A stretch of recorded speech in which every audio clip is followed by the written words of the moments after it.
Bom,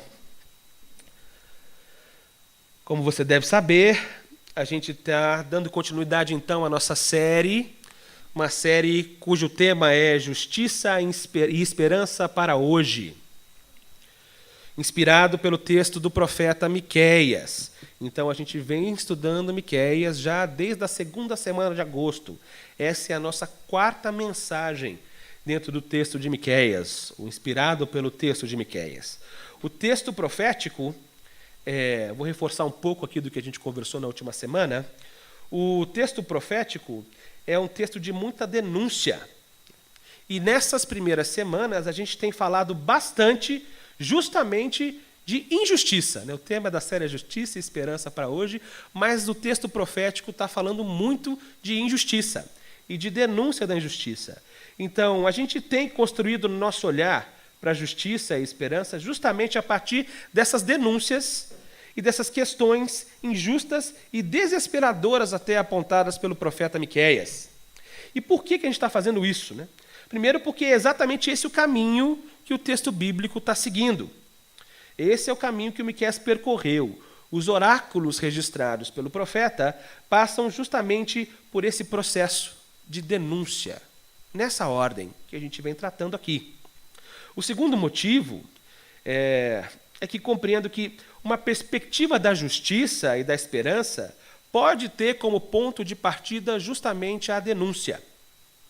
A denúncia do que está acontecendo de errado, de desestruturante, de desfuncional, de mentiroso, de mascarado com a nossa sociedade e com a realidade que nos cerca agora.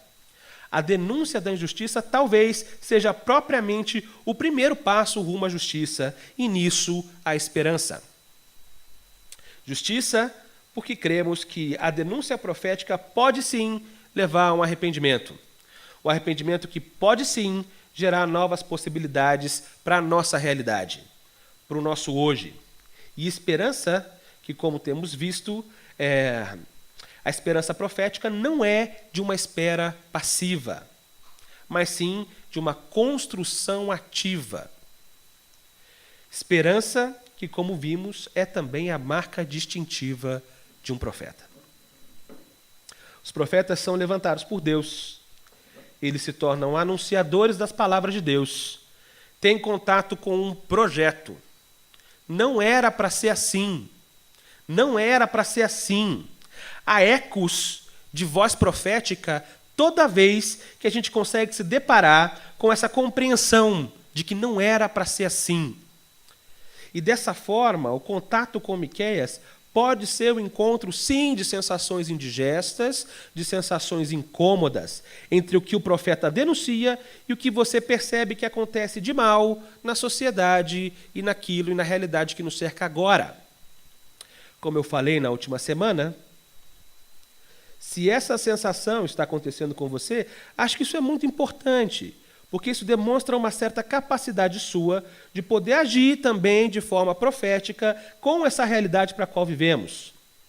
Então eu te convido, esse é o convite que eu fiz semana passada, vou reforçar, te convido a trazer essas suas sensações indigestas, tristes, complicadas, os sentimentos de raiva para o que estão fazendo com a nossa sociedade, talvez a indignação para com o que estão fazendo com o nosso povo, a tristeza diante do que estão fazendo com pessoas que a gente ama.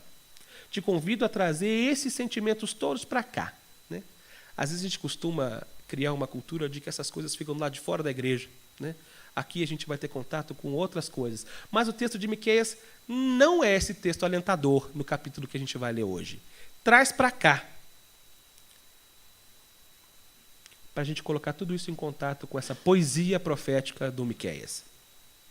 Então eu proponho justamente que durante esses dias, como eu falei, dias em que talvez a gente fale mais de injustiça e desespero do que de justiça e esperança, que nesses dias você traga assim para os nossos encontros todas essas questões. E a gente lembra de algumas tristes. O incêndio, o sniper, as questões políticas, os discursos de ódio, a questão da nossa sociedade, que a gente percebe sim, não tem ido bem. Coisas que você identifica como opressivas, traz para cá. e que a gente perceba o eco de tudo isso numa santa proposta de denúncia profética. E que o nosso Senhor nos ajude a cunhar perspectivas de justiça e esperança para hoje. Eu te convido a permitir esse encontro de indigestões, de incômodos, de desconfortos, que também pode ser um encontro de denúncias, um encontro entre o que se passa em você e com você e aquilo que se passa em Miqueias e com Miqueias. Eventualmente, eu estou bem repetindo mesmo o que eu falei semana passada, porque eu acho importante fixar isso, eventualmente, o Miqueias te ajude a enxergar melhor o que há de pior na nossa sociedade. Porque sim, pode piorar. Eventualmente, o Miqueias pode te ajudar a enxergar o que de esperança pode ser construída para agora. Porque sim, pode melhorar. No nosso último encontro, a gente falou a respeito de uma sociedade injusta. Marcas de uma sociedade injusta são uma classe rica que vive proliferando a partir do roubo, do acúmulo desenfreado e do acúmulo que acontece em detrimento de uma classe desfavorecida. Uma sociedade injusta tem uma galera que não tem freios para sua cobiça. Uma galera que rouba, e rouba muito porque pode. Eles fazem porque podem, é o que o profeta denuncia no capítulo 2. Fazem porque têm poder para isso. Sintomas de uma avareza que gera morte, uma avareza que mata, violência, desterramento, desassistência aos necessitados, roubo da herança alheia. Uma sociedade injusta, como vimos, sequer percebe que o que está fazendo é injusto. Não diga isso, Miqueias. Não diga que esse tipo de coisa vai acontecer com a gente. São as palavras do capítulo 2. Uma obsessão materialista, uma obsessão talvez meritocrática, uma negação de que o que a gente faz é injusto, uma preferência absoluta por profetas mentirosos. Um povo que acha que nada vai acontecer de errado com eles só porque eles têm o templo do Senhor na santa capital, Jerusalém. A consequência que o profeta também denuncia no capítulo 2 é o cativeiro, é o exílio. Mas o profeta, no que a gente leu na semana passada, dá vislumbres de que um dia não haverá mais exílio, de que um dia não haverá mais cativeiro. É uma linda perspectiva de redenção histórica. O profeta trabalha, então, com essas dimensões de juízo e de redenção. Juízo e redenção históricos, mas que também têm lastros com o contato do profeta com o transcendente, com o que é para além dessa realidade. Juízo e redenção apontados na história e apontando para o fim da história. É nessa lógica, que eu diria que é uma lógica escatológica do Antigo Testamento, que os profetas sobrepõem mesmo essas realidades que são realidades históricas com as realidades transcendentes. É uma maneira de ver o futuro que deveria impactar a nossa vida no presente. Então, acho que isso é importante, porque quando a gente fala de profecia, a gente sempre está pensando nas coisas dos últimos dias. Né? Se tem uma coisa importante nessa lógica escatológica, de coisas dos últimos dias, que eu acho que a gente deveria trazer, é que a maneira que eu vejo o futuro define o meu presente. Aquilo que o Senhor está construindo para a eternidade deveria ser modelador da vida que eu deveria ter para o meu presente. Isso é um ultra resumo do que a gente conversou semana passada. Mas, se você quiser, está tudo isso disponível lá no SoundCloud que eu vi essa semana. Achei engraçado. Thiago Mouse, colocaram lá. Thiago Mouse, achei engraçado. Hoje, a gente vai dar sequência a algumas denúncias do profeta. Mas o olhar do profeta muda. Semana passada ele estava falando com uma classe de pessoas ricas que oprimiam, roubavam. Ele estava falando também com uma classe de profetas. Né? Hoje o olhar muda um pouco. O foco agora vai para uma elite política e religiosa, que pode ter, sim, intersecções com os ricos que falamos na última semana. Mas agora o profeta vai dar nome a cargos e funções. Vamos dar uma lida no texto. Te convido, então, Miqueias, capítulo 3. Miqueias, capítulo 3.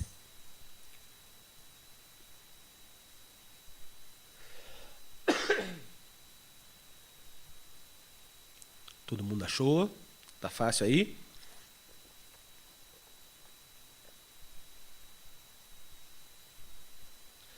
Diz assim o texto: Eu disse, ouçam, líderes de Israel, vocês deveriam saber o que é certo, mas odeiam o bem e amam o mal. Esfolam meu povo e arrancam a carne dos seus ossos. Sim, comem a carne do meu povo, arrancam sua pele e quebram seus ossos. Cortam-no em pedaços como carne para panela. Então, na hora da aflição, clamam ao Senhor. Esperam mesmo que Ele responda? Depois de todo o mal que vocês fizeram, Ele nem olhará para vocês. Assim diz o Senhor: vocês, falsos profetas, fazem meu povo se desviar. Prometem paz aos que lhes dão comida, mas anunciam guerra aos que não os alimentam. Agora a noite fechará ao seu redor e acabará com suas visões. A escuridão os cobrirá e dará fim às suas predições. O sol se porá para os profetas e seu dia chegará ao fim. Então vocês, videntes, serão envergonhados, e vocês, adivinhos, serão humilhados. Cobrirão a boca, porque não há resposta de Deus. Quanto a mim, estou cheio de poder, cheio do Espírito do Senhor. Estou cheio de justiça e força para anunciar o pecado e a rebeldia de Israel. Escutem, líderes de Israel. Vocês odeiam a justiça e distorcem o que é certo. Constroem Jerusalém sobre um alicerce de homicídio e corrupção. Os governantes julgam conforme os subornos que recebem. Os sacerdotes cobram para ensinar a lei. Os profetas só profetizam quando são pagos. E, no entanto, todos afirmam depender do Senhor. Dizem, nenhum mal nos acontecerá, pois o Senhor está em nosso meio. Por causa de vocês, o Monte Sião será arado como um campo. Jerusalém será transformada num monte de ruínas. Crescerá mato na colina, onde hoje fica o templo. Quem são os atores que são citados aqui no texto? Queria ouvir de vocês, rapidinho. Quem são os atores citados aqui no texto? Pode falar. As autoridades. Nominalmente, que autoridades? Sacerdotes, profetas e os governantes. Tudo isso é autoridade. Na última semana, a gente comentou que o exército assírio chegou a invadir Judá, mas que Judá tinha se saído bem no processo. Enquanto o reino do norte já tinha sido tomado e levado para o cativeiro, o reino do norte já estava em frangalhos, acabou o reino do norte, não tem mais reino do norte, o do sul tinha sofrido invasões. Não foi levado para o cativeiro, mas se torna, segundo os comentaristas, um reino vassalo da Assíria. Significa que a Assíria mantinha domínio sobre Judá. E aparentemente teve que pagar tributos, Judá teve que pagar tributos pesados para a Síria. O tal do general assírio Senaqueribe, que é um nome, potente, lá no final do texto de Crônicas e etc., ele fez um estrago em Judá. Mas nos tempos do rei Ezequias, tempos onde Miqueias fala a profecia, a coisa estava bem estruturada. A Assíria aparentemente teve que começar a defender outras frentes do império. Muitos povos dominados estavam se insurgindo, e isso deu uma certa liberdade maior ainda para o povo de Judá, e, durante o reinado de Ezequias, Judá aparentemente gozou de uma bonança econômica, inclusive. Isso favoreceu muita gente em Judá, especialmente aqueles que a gente nomeou no capítulo anterior. Então, como sabemos, essa crise assíria é o momento no qual Miqueias profere os seus oráculos. Mas, como sabemos também, esses oráculos fazem menção a outra crise, a uma crise que viria ainda contra o Império Babilônico. E como vocês já apontaram, o texto fala de governantes, profetas e sacerdotes. Esse é bem o resumo de uma estrutura social e de uma classe política administrativa das autoridades de Judá. É assim que se podia pensar e dividir, inclusive, a noção de autoridade civil dentro do reino de Judá. Note que nessa época não havia o que a gente hoje celebra tanto, que é a lógica da separação entre religião e Estado. Para o reino de Judá, religião e Estado é uma coisa só. Não tem separação. Toda autoridade religiosa é autoridade civil e vice-versa.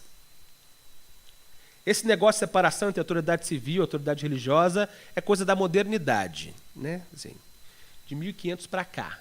Né? Pós-renascimento, tem sim alguma influência da reforma protestante no processo, mas nos tempos de Miqueias é uma coisa só. Então, correndo o risco talvez ser um pouco anacrônico, mas com as devidas ressalvas, a gente pode talvez descrever a estrutura da monarquia de Judá como uma espécie de monarquia absoluta, com as suas ressalvas. Né? Meus professores de história não me escutem. O monarca concentra em si o poder de forma personalizada.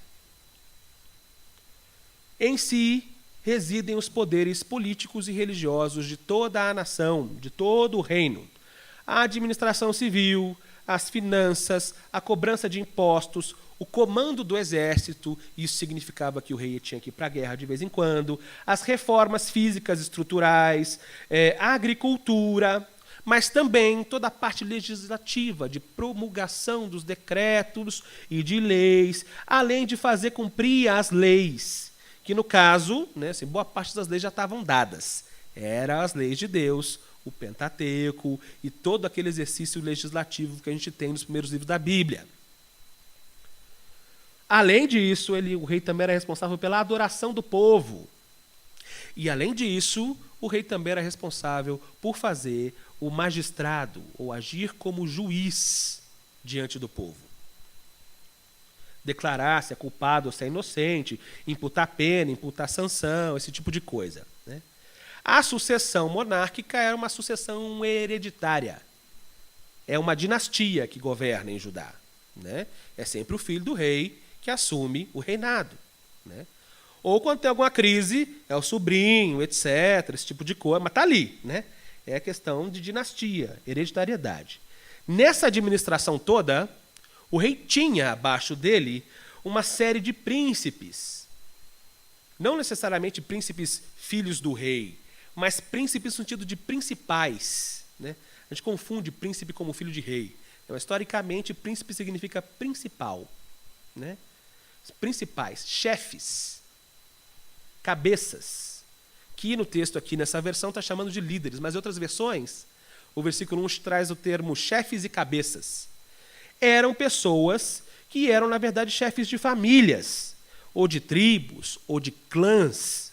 Esses são chamados líderes, que a gente está lendo aqui, que também são governantes de Judá, junto com o rei. Também têm poder personalizado em si. E também administravam nas suas terras ou nas suas jurisdições um monte dessas coisas que o rei administrava em nível nacional. Esses caras, os chefes, cabeças, príncipes, administravam no âmbito, né, mais localizado. Mas, especialmente, esses caras tinham o papel do exercício da justiça. Nós já vamos falar um pouco disso. Sua sucessão também era hereditária, dinástica, do mesmo jeito. Né? O poder passa do pai para o filho assume o lugar do pai. Com isso, vocês vão entendendo até por que esse negócio de não ter filho era tão sério em Israel, Judá, na cultura judaica antiga. Não ter filho é isso, não ter filho é não ter continuidade porque você construiu. Né? Assim, morreu ali, acabou, né? Assim, não ter legado. Outra classe importante citada aqui no texto é dos sacerdotes, que tinham seu papel principal no templo. O ponto de trabalho dos caras era no templo, e o templo ficava onde? Jerusalém. Isso. Lá em Jerusalém, capital de Judá. Isso, muito bem. Esse povo dos sacerdotes, eles eram de uma tribo de Levi, ou seja, também faziam parte de um clã familiar. E era sacerdote quem fazia parte da tribo. Também era uma questão hereditária, dinástica, e eram responsáveis por todas as ordenações litúrgicas que a lei de Moisés já tinha instituído, além do cuidado e da gestão com as coisas do templo. Além também, é claro, da própria realização dos cultos e das solenidades. Outra função dos sacerdotes, muito importante, era o ensino da lei. Era o dever deles fazer com que o povo soubesse como que era a lei. Que a lei também é a palavra de Deus, mas que também é instrumento de justiça. Se o povo não sabe da lei, não tem nem como apelar para justiça nenhuma. Não havia, lembrando, na época, a separação entre igreja e Estado. Então, as questões relativas ao templo eram questões de Estado, e vice-versa. Não por acaso as reformas do rei Ezequias tinham sido tão importantes. O Ezequias foi responsável por restaurar uma adoração no templo de um jeito que há muito tempo não se via em Judá. Ele volta a fazer o bagulho do jeito que Moisés queria que acontecesse. Moisés não. Do jeito que Moisés escreveu, que era a vontade de Deus. Então, a adoração ficava sob autoridade real, embora os sacerdotes fossem responsáveis pelas práticas cerimoniais.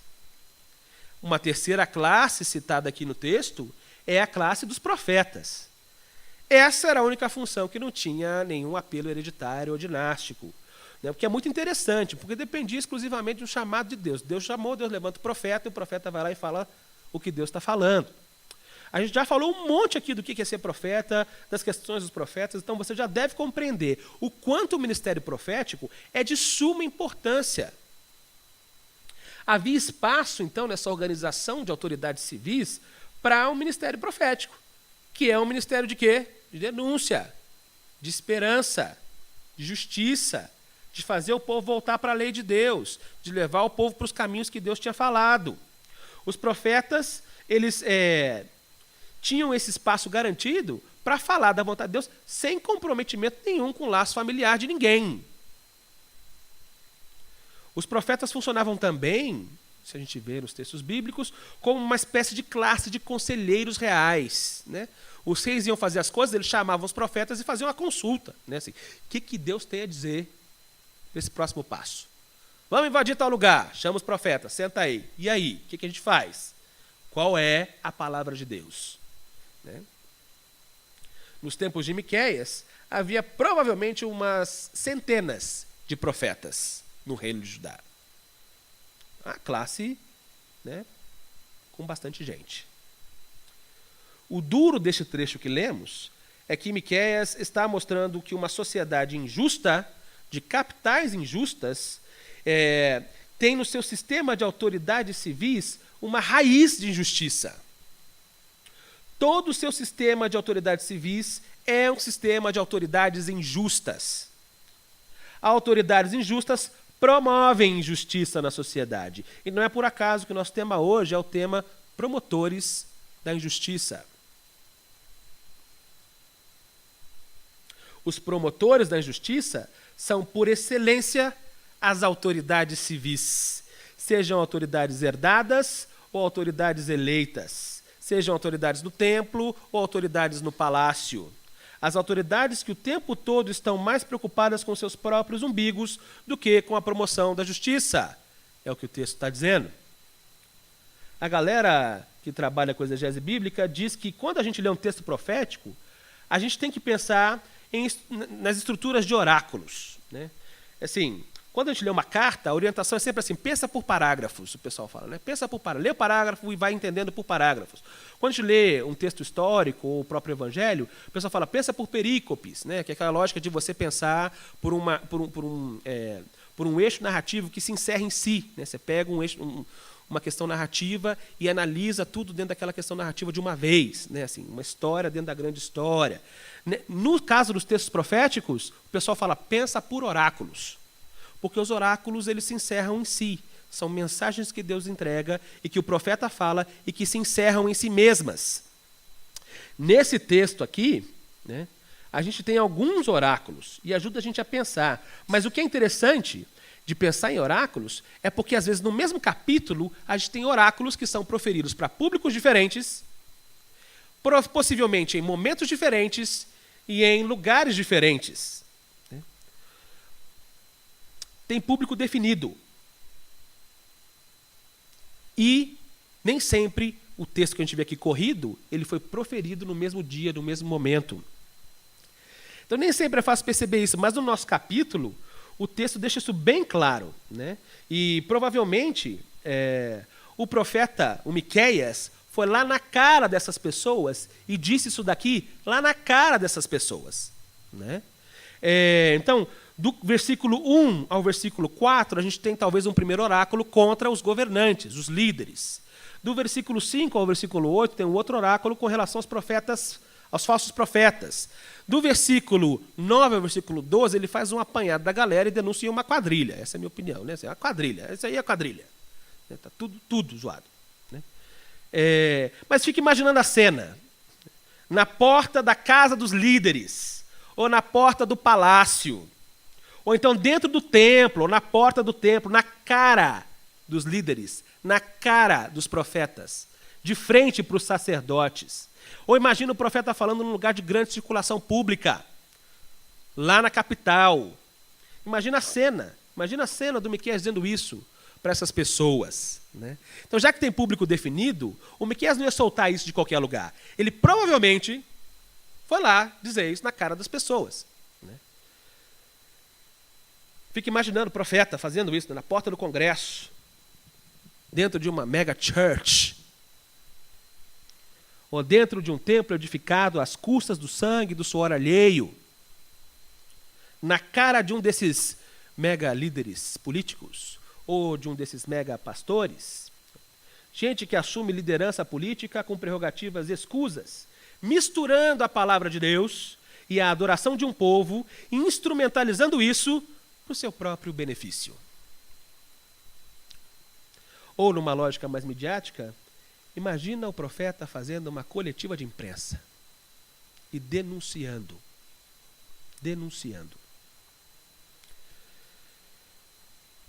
Vou ler aqui de volta os versículos 1 a 4 e a gente vai seguir um pouquinho só, trecho por trecho.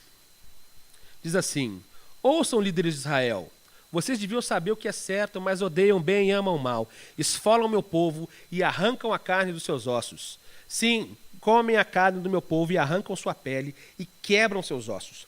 Cortam-no em pedaços como carne para panela.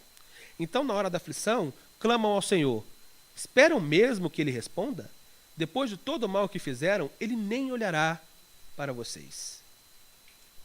Em todos os oráculos a gente vê uma estrutura, nesse capítulo 3. Tem um linguajar, sim, meio de coletiva de imprensa. Né? É um linguajar também meio judicial. Miqueias fala como se estivesse apresentando um caso diante de um tribunal. E isso, aparentemente, é uma coisa bem típica de mensagens proféticas. O Miqueias usa bastante. Né? Então, ele chama o acusado, apresenta as acusações e apresenta uma sentença. É quase que uma encenação de um tribunal, lá em público. Aparentemente, muitos profetas usam isso. Né? Assim, no texto de Miqueias, isso é uma coisa que salta aos olhos mesmo, os comentaristas dizem. Esses líderes aqui, como a gente já falou, são chefes, os cabeças, os príncipes, os responsáveis pelas funções públicas, políticas, militares, administrativas e jurídicas. Aparentemente eram pessoas para quem o povo recorria em caso de litígio ou em caso de disputa judicial. Era uma primeira instância do jurídico do Israel, algo mais ou menos assim. Aqui nesse caso, o texto está usando o termo Israel, acho só importante notar isso, né, porque para não gerar confusão com o Reino do Norte e o Reino do Sul. Nesse caso aqui, Israel é o povo de Deus inteiro, né? Resumindo agora ao Reino de Judá. Não só ao Reino do Norte. Esse povo, esses caras aqui, os governantes, os líderes, diz o profeta, vocês deviam saber o que é certo. Evidentemente, não há possibilidade de exercício de justiça se não souber o que é certo. Né? Na minha versão diz saber o que é certo. Em outras versões, isso está como uma pergunta, inclusive. Né? Vocês não deveriam saber o juízo? Vocês não deveriam saber a justiça? Né?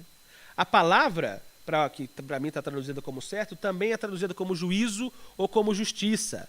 É uma palavra do hebraico, o tal do mishpah. É essa noção que, segundo os comentaristas, de uma aplicação correta da lei. Mas mais do que isso, o estabelecimento de relações corretas entre os homens. Promoção de relações corretas entre os homens. Especialmente, diz o comentarista, entre ricos e pobres. É, portanto, uma referência especial ao interesse dos fracos e desassistidos. Sabe, eu acho interessante pensar nisso, porque a lei de Israel, promulgada por Deus, tem realmente muitas e muitas e muitas referências ao pobre e ao fraco. Em muitos momentos, tem uma articulação das leis para a proteção do órfão, do estrangeiro e da viúva. É gente desassistida, gente empobrecida, gente que está perto da morte social. Há, na lei, uma proposta de reforma agrária e de profunda redistribuição de renda para acontecer a cada 7 anos. O nome disso é ano sabático. A gente confunde isso hoje com ano de descanso. É também, mas não é só isso. A proposta do ano sabático é uma proposta em que as pessoas tinham as dívidas perdoadas. Quem estava sobre um regime de servidão debaixo de alguém era para ser liberto desse regime. Essa pessoa era liberta do regime, era para ser liberta desse regime de servidão, com provisões, inclusive. E devolução até mesmo de bens tomados por dívida. E tinha o tal do ano jubileu, né? A cada 50 anos. Isso é a proposta que está na lei. Historicamente, eu acho que isso nunca foi implementado dentro do reino de Israel. Mas é a lei. É a lei. A cada 50 anos, tinha esse ano do jubileu, que era para devolver terra para todo mundo. É uma redistribuição de terra. E tinha também a tal da lei da rebusca, que se você tivesse uma plantação e fosse fazer uma colheita, aquilo que você pega no pé é seu. O que caiu do pé no chão, você não pega. Porque tem gente que não tem plantação e pode passar lá e pegar o que está no chão. Essa é a lei da rebusca. A gente vê isso, inclusive, ilustrado lá no livro da Ruth. Né? Ruth vai na plantação do Boaz. E o Boaz ordena que ninguém pegue o que está no chão. Né? Porque ia um monte de gente lá pegar o que estava no chão. A lei de Deus tinha um pacote de resoluções claríssimas para a proteção dos fracos.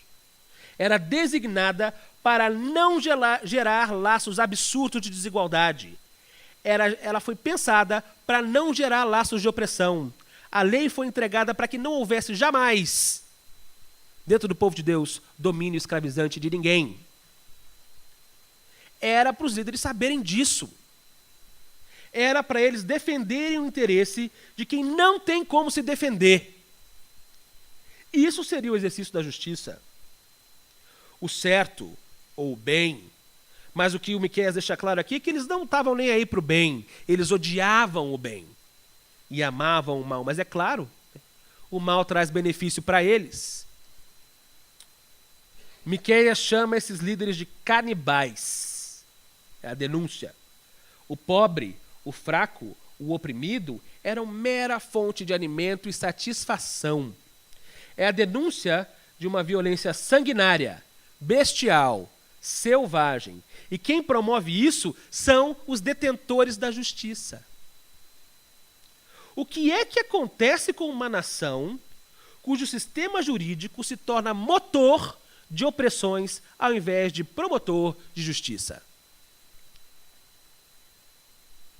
Quando o juiz usa o desfavorecido em seu favor.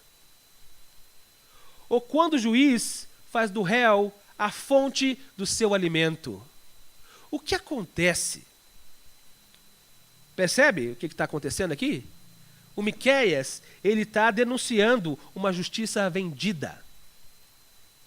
O que provavelmente ocorria é que aqueles pobres que tinham as suas terras e casas roubadas lá no capítulo 2, não tinham nem para quem recorrer. Eram roubados por uns e comidos por outros. Se é que esses juízes e esses líderes também não sejam os mesmos ricos lá do capítulo anterior. Porque talvez sejam os mesmos. Quem deveria defender o desfavorecido, fazia dele fonte de renda. A justiça virou um negócio lucrativo em Judá. Não há alegria nenhuma em julgamentos injustos, em julgamentos comprados. Não há alegria em julgamentos que beneficiam uns em detrimento dos outros.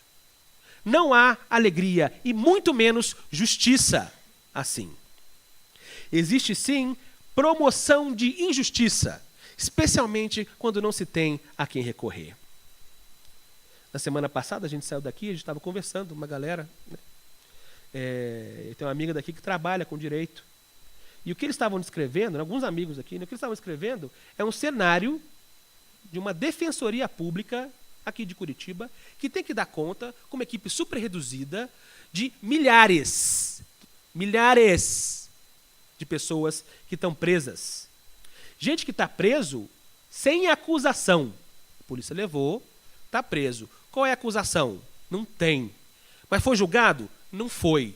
O que aconteceu? Está preso. Essas pessoas nem sequer sabem qual sentença tem, as que têm sentença. Ou qual é a razão da sua prisão. É uma demonstração clara de desinteresse com a condição de quem a gente nem sequer sabe direito se cometeu um crime ou não.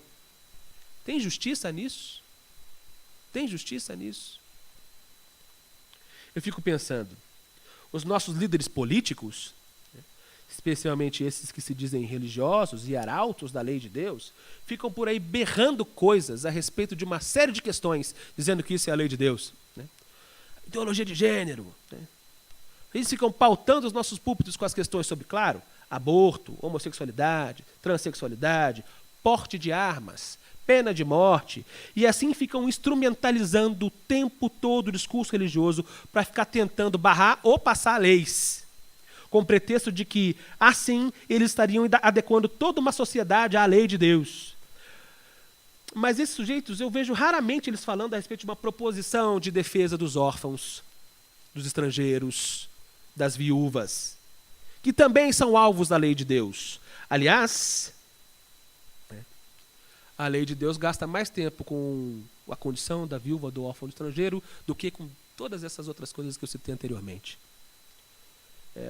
Reforma agrária, redistribuição de renda, luta contra a servidão e o trabalho escravo, ou hoje em dia o trabalho análogo à escravidão. Tudo isso está na lei de Deus e de forma talvez até mais clara e direta do que todas as questões anteriores e com muito mais linhas dedicadas a isso. A justiça de Deus deveria passar por esses pontos. Ó líderes, vocês não deveriam saber o que é justiça? Acho que é a mensagem do profeta. Vocês que deixam o fraco sem resposta na hora da aflição, é o que ele diz, vocês vão ficar sem resposta depois.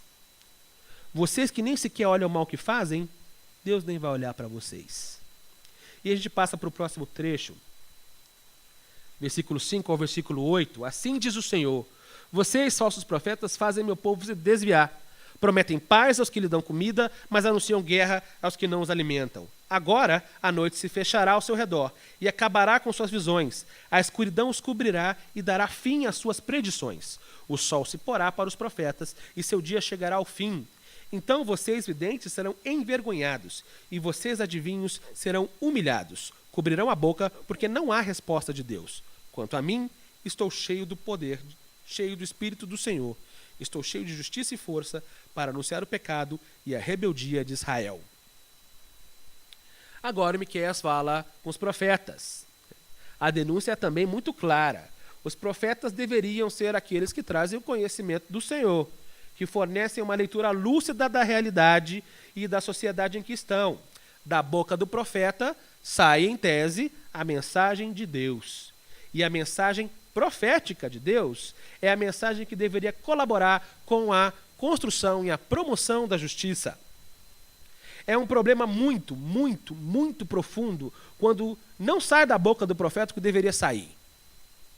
Por um lado, Miqueias denuncia uma espécie de omissão. O profeta não fala o que devia falar. Por outro lado, ele denuncia uma falsa pregação. Ele diz mentiras. Em ambas as ocasiões, omissão e falsa pregação, há promoção da injustiça.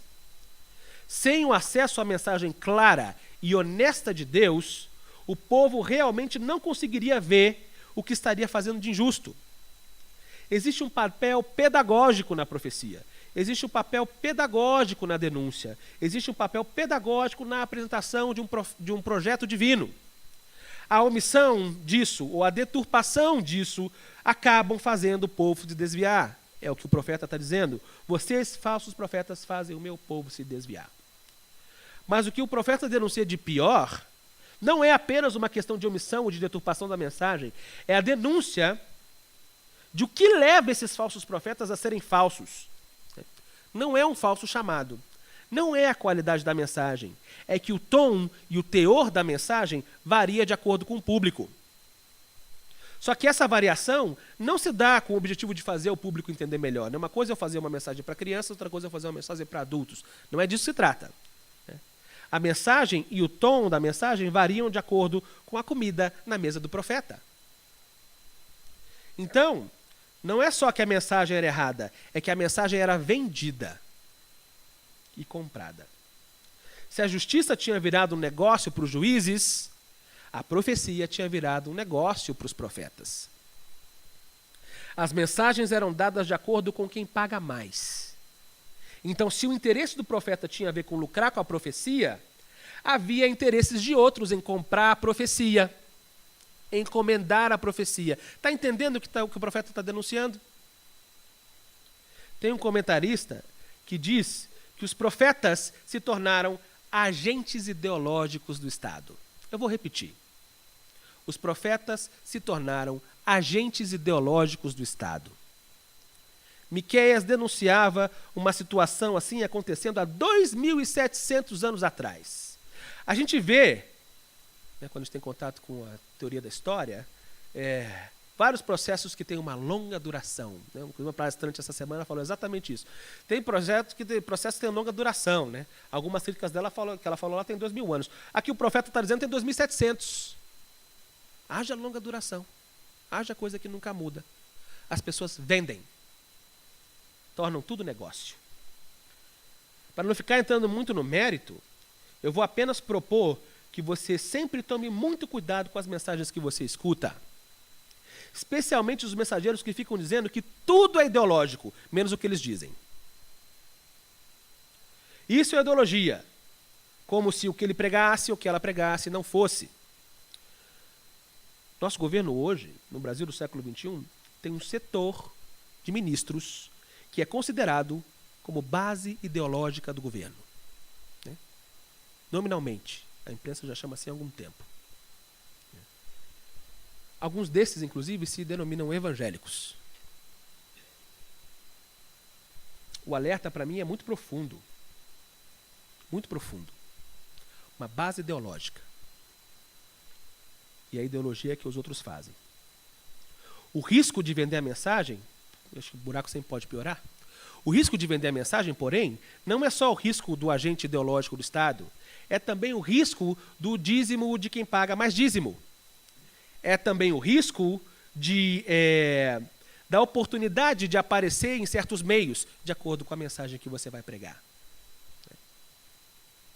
A venda da mensagem é uma coisa que você pode fazer por muitas...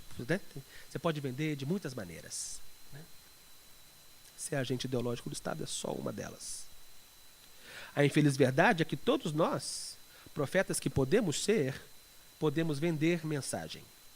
Esses falsos profetas, que dizem ver tudo e entender tudo, não vão mais ver nada.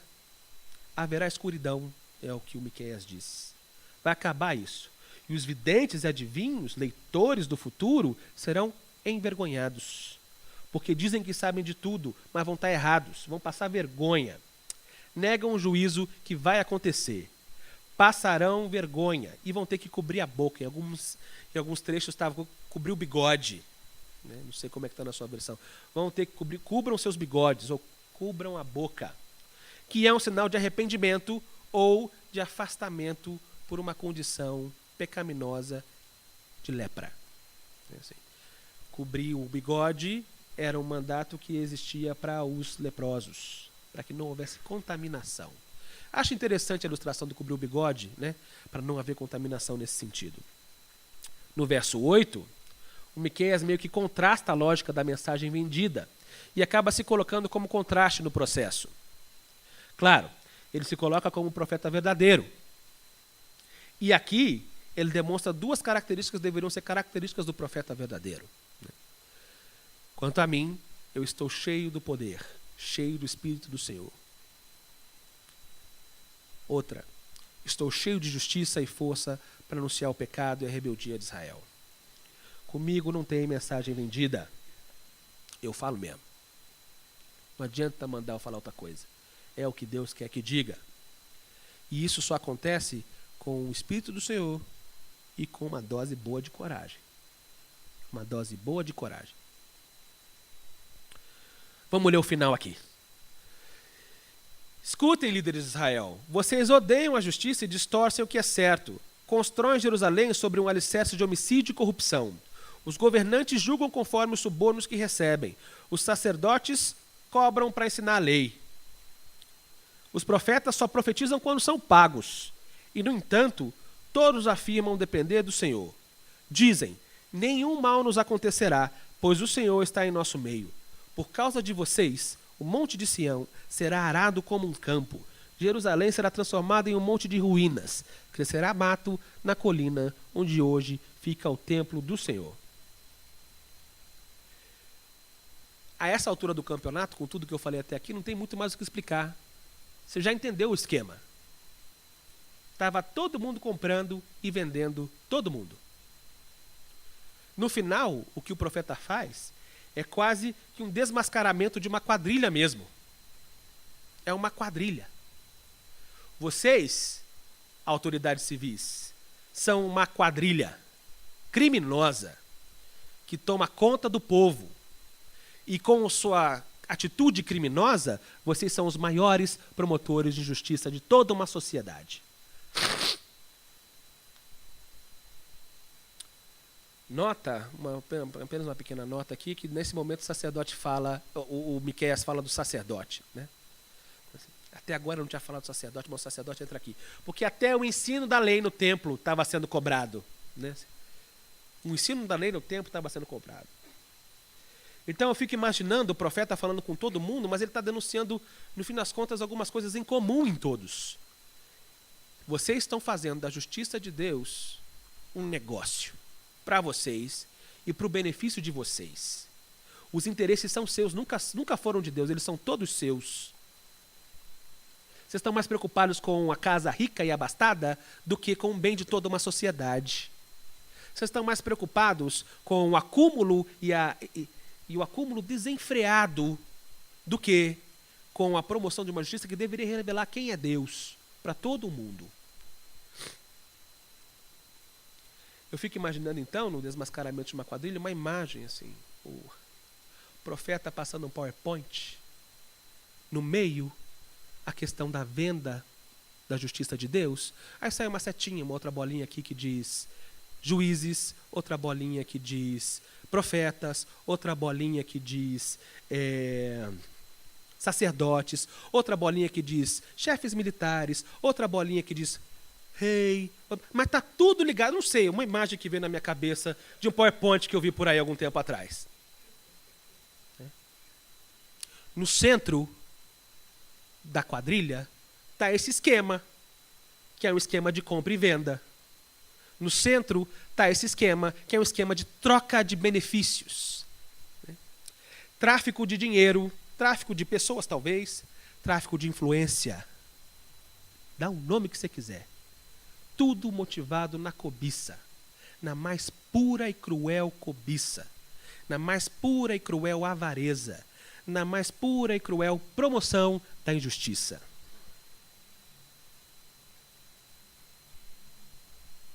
Está todo mundo no PowerPoint, é o que o Miqueias está dizendo. Exceto talvez o próprio Miqueias e os pobres, que são quem estão na ponta sofrendo em decorrência de tudo isso. Eu confesso que eu não queria pregar esse texto, não, assim. Eu confesso que não queria, não. Porque é um texto desalentador. E esse texto me faz ter contato com uma realidade indigesta, incômoda.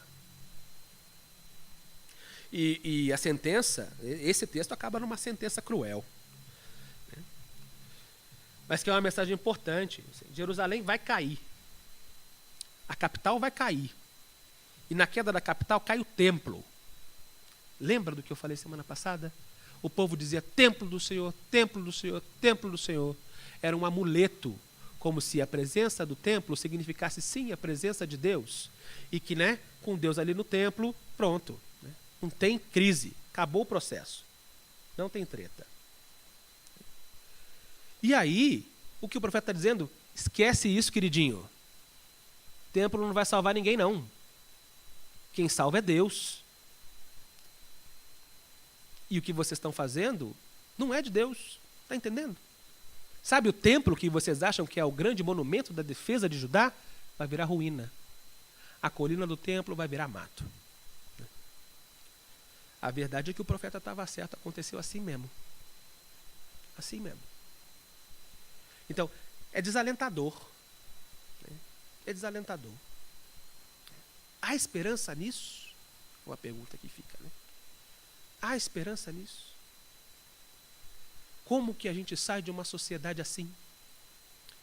Como é que a denúncia profética pode fazer diferença nisso?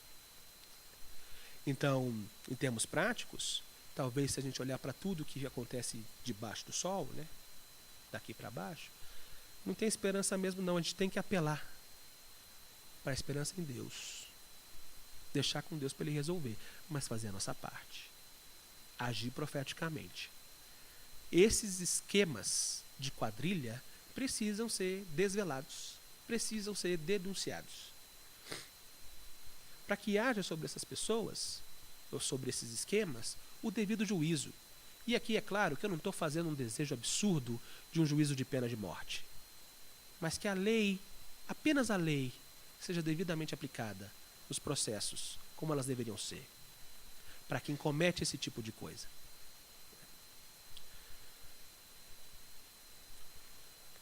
O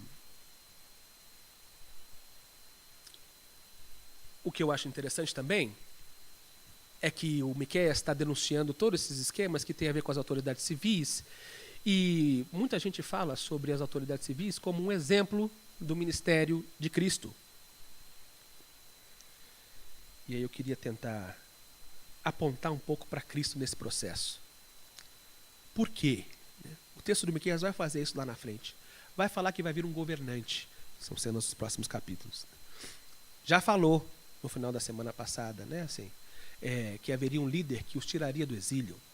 E vai falar que de Belém vai surgir um novo líder, um novo governante. O modelo de autoridade civil é um modelo que é usado para falar do próprio Cristo. Cristo é rei, autoridade que governa. Cristo é sacerdote. Isso é muito claro no Antigo Testamento. Cristo como sacerdote. Cristo é profeta. Também é muito claro no Antigo Testamento. A expectativa do Messias é a expectativa de um exemplo que deveria ajudar a gente a promover a justiça da mesma forma que o Messias viria a promover. Então, a esperança. O exemplo do Messias é o exemplo redentor, eu diria, de todas essas lógicas cruéis que aqueles governos, que aqueles sacerdotes, que aqueles profetas cometiam. Em Cristo há o exemplo perfeito para tudo isso. Para tudo isso. Então, um encaminhamento, no fim das contas, você quer imaginar como deveria ser um bom governo? como deveria ser um bom sacerdócio, como deveria ser um bom profeta, volta para Jesus. Bebe dele. Vai com ele. E que a gente possa aprender com ele a ser tudo isso. Porque, como a gente viu também, a proposta profética, a proposta do rei, a proposta do sacerdote, são propostas para toda uma sociedade. E com impacto em toda uma sociedade. E com uma expectativa real de promoção de justiça. Justiça e esperança para hoje. Amém? Amém. Vamos orar. Ó Senhor, misericórdia.